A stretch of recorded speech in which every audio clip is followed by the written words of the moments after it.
यहाँ पे मैं बता दूं कि तीसरा पेपर जो कि मेंटल हेल्थ नर्सिंग का होता है, तो उसका पेपर हो चुका है सेकेंड ईयर का, मेरे पास आ चुका है। उसका सॉल्यूशन आज हम देंगे।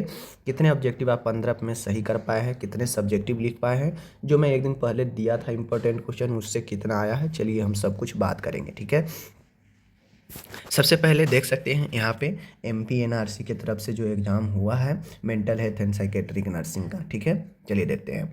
सबसे पहले यहाँ पे सब्जेक्टिव पूछा गया है कि मानसिक स्वास्थ्य क्या है, मानसिक रूप से स्वस्थ व्यक्ति का लक्षण यानी विशेषता बताएं, और मानसिक रोग से आप कैसे बचाव करेंगे इसमें नर्स की भूमिका बताना है। क्या ये क्वेश्चन मैंने नहीं पढ़ाया है? बिल्कुल पढ़ाए हैं, 15 नंबर बिल्कुल आसान था ये। ठीक है, उसके बाद है एस्किजोफ्रेनिया। एस्किजोफ्रेनिया है, एस्किजोफ्रेनिया के लक्षण चिन्ह लिखना था। और इसी में दूसरा क्वेश्चन पूछ दिया है, ECT के पहले, ECT के दौरान, ECT के बाद नर्सिंग देखभाल बताए। क्या हम लास्ट में नहीं बताए थे कि ECT सर्जरी के सर्जरी से पहले, सर्जरी के दौरान, सर्जरी के बाद, उसी प्रकार से ECT का भी देखभाल नर्सिंग के द्वारा करना है। तो ये भी 15 नंबर में बिल्कुल आसान था। ठीक है, सारा क्वेश्चन पढ़ा दिया गया है। डिप्रेशन, क्या डिप्रेशन हम नहीं बताए थे? डिप्रेशन क्या है, इसके लक्षण चिन्ह बताएं। डिप्रेशन से ग्रसित मरीजों का नर्सिंग प्रबंध बताएं। क्या डिप्रेशन हम आपको नहीं दिए थे? बिल्कुल दिए थे। तो ये 45 नंबर बिल्कुल आसान क्वेश्चन यहाँ पे पूछा गया था। ठीक है ना। अब आता है यहाँ पे फिल इन द ब्लैंक। अब देखिए, फिल इन द ब्लैंक में हेलीपेरिडोल एक एंटी साइकोटिक दवा है। कौन सा दवा है? एंटी साइकोटिक दवा है। ठीक है, एंटी साइकोटिक दवा है। ठीक है ना, यह मानसिक रोगियों को दिया जाता है। यह तीसरा बार पूछ रहा है एग्जाम में MPNRC का ही, तो ये एंटी साइकोटिक हो जाएगा। भारतीय मानसिक स्वास्थ्य अधिनियम डैश वर्ष में पारित हुआ? 1987 में। कितने में? 1987 में। ठीक है, बहुत लोग इसको 2017 लिखेंगे, लेकिन हमें लगता है 2017 वाला अभी सिलेबस में आया भी नहीं होगा, तो ये गलत हो जाएगा। ठीक है, 1987 राइट होगा, जो कि कितना बार मैं आपको बता चुका हूँ। ठीक है ना। आखिर 2017 भी कोई लिखे होंगे तो यह न्यू मेंटल हेल्थ एक्ट है। ठीक है ना, न्यू मेंटल हेल्थ एक्ट 2017 में पारित हुआ, बट 2017 वाला हमें लगता है लिखेंगे तो उनका गलत हो जाएगा। ठीक है ना।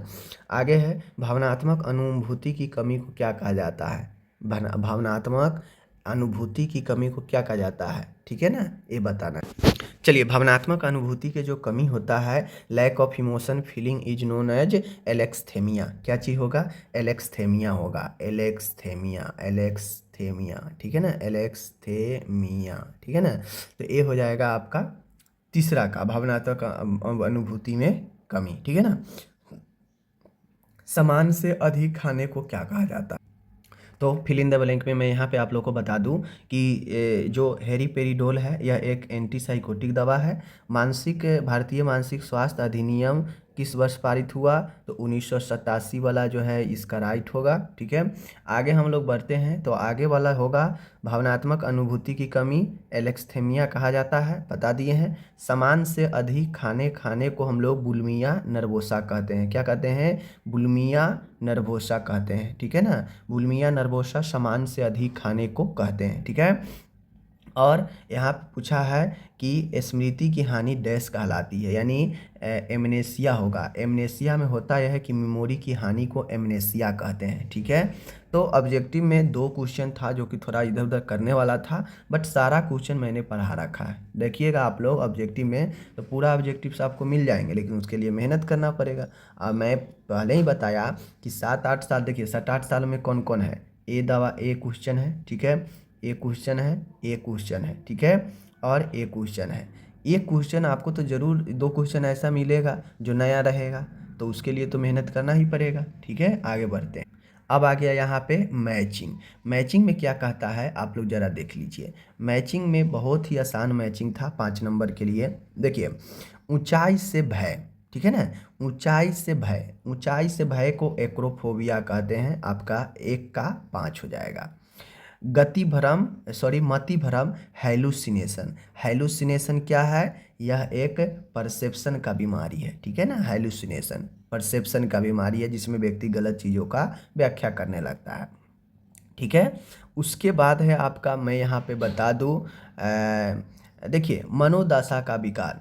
मनोदशा का विकार आपका मेनिया है, उन्माद है, ठीक है। मूड डिसऑर्डर एक प्रकार का उन्माद वाला है। हाइड्रोफोबिया में जल से डर लगता है, जल से भय हो गया। और बिस्तर गीला करना एनुरेसिस, ठीक है ना, बिस्तर गीला करना एनुरेसिस। तो ये कितना आसान था, 5 नंबर सारा हम पढ़ाए हुए हैं। जो लोग थ्योरी बढ़िया से देखे होंगे उनके लिए बिल्कुल आसान था मैचिंग, ठीक है ना। बाकी यह मैचिंग आपको पिछले ईयर से भी मिल जाएंगे। आगे बढ़ते हैं हम लोग। आगे है ट्रू फॉल्स है। ट्रू फॉल्स में देख लीजिए, हिस्टीरिया एक न्यूरोटिक बीमारी है, तो हम कई बार बता चुके हैं, चाहे वो एंजाइटी हो, ओसीडी हो, फोबिया हो, हिस्टीरिया हो, ये सब न्यूरोटिक न्यूरोसिस प्रकार का बीमारी है, तो ये पहला सही हो जाएगा।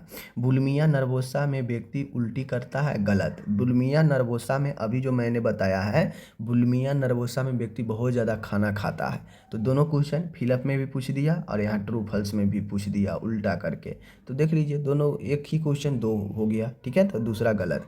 एल्जाइमर रोग डिमेंशिया का कारण है, मैंने आपको डिमेंशिया पढ़ाया होगा तो वहाँ पे देखे होंगे आप लोग, एल्जाइमर रोग मैंने बताया था कारण में, तो ये पहला तीसरा भी सही है, ठीक है। चौथा, एक समान व्यक्ति का आईक्यू लेवल 51 से 70 के बीच होता है, तो ये गलत, नहीं 51 से 70 नहीं होता है, ठीक है, ये मेंटल रिटार्डेशन में आ जाएगा। साइकोथेरेपी का इस्तेमाल सिर्फ तीव्र मानसिक स्वास्थ्य संबंधी परिस्थितियों में किया जाता है, तो ये गलत हो जाएगा, क्योंकि यहाँ पे सिर्फ कह रहा है, और सिर्फ जो है साइकोथेरेपी का इस्तेमाल जो है खतरनाक वाले मानसिक रोगों में नहीं किया जाता है, ठीक है, सिर्फ वाला बात में नहीं होगा, ठीक है। ये तो साइकोथेरेपी है कि भाई जीवन दशा को बदला जाए, व्यवहार को बदल कर उसे जीवन के नई शुरुआत करने में मदद किया जाए, ठीक है ना। यह आपको तीव्र मानसिक परिस्थितियों में यह इस्तेमाल नहीं होता है, तो ये आपका गलत हो जाएगा, ठीक है। 2 सही 3 गलत, ठीक है ना। कौन कौन सही कौन गलत है बता दिए, आप लोग देख लीजिए। आगे बढ़ते हैं, हो गया। अब यहाँ पे आता है देख लीजिए, यहाँ पे आता है 3 का जवाब देना है, 5-5 नंबर का 1 है, 4 ऑप्शन है, कोई एक दे दीजिए।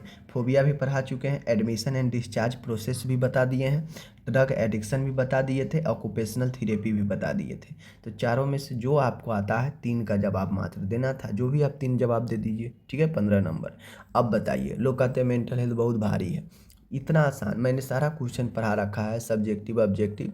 मान गए ऑब्जेक्टिव में एक आध क्वेश्चन आपको नहीं आए, गलत हो जाए, तो उसके लिए टेंशन की कोई बात ही नहीं है, क्योंकि मैंने सारा चीज़ पढ़ा दिया है। उसमें से अगर 1-2 ऑब्जेक्टिव गलत भी अगर हो जाता है फिलअप में, मैचिंग वाला मैं बता दूं, मैचिंग वाला और ट्रू फॉल्स वाला, ये दोनों में तो एक भी गलत नहीं होना चाहिए, क्योंकि ये बिल्कुल आसान था। फिलअप में कुछ लोग 1-2 क्वेश्चन में फंसे होंगे, तो उसके लिए टेंशन लेने की ज़रूरत नहीं है। बाकी मैं आप लोग अगर कंटिन्यू वीडियो देखते हैं तो आप लोग को पता होगा कि मैं टोटल अच्छे से पढ़ा दिया हूँ, एक भी क्वेश्चन इधर उधर का नहीं है। लेकिन फिर भी मैं मानता हूँ कि 1-2 क्वेश्चन आप लोग को हार्ड लगा होगा फिलअप वाला, ठीक है, बाकी कोई नहीं। बाकी मैं बहुत अच्छे से क्वेश्चन को कई बार पढ़ा चुका हूँ, डिप्रेशन हो, ठीक है, चाहे आपका जो भी क्वेश्चन यहाँ पे पूछा है देख लीजिए आप लोग, जो भी क्वेश्चन पूछा है, चाहे डिप्रेशन के बारे में, स्किज़ोफ्रेनिया के बारे में, या ईसीटी के देखभाल के बारे में, या मेंटली हेल्थ पर्सन के बारे में कई बार पढ़ा चुके हैं, ठीक है। अब मिलते हैं अगले वीडियो में, तब तक धन्यवाद।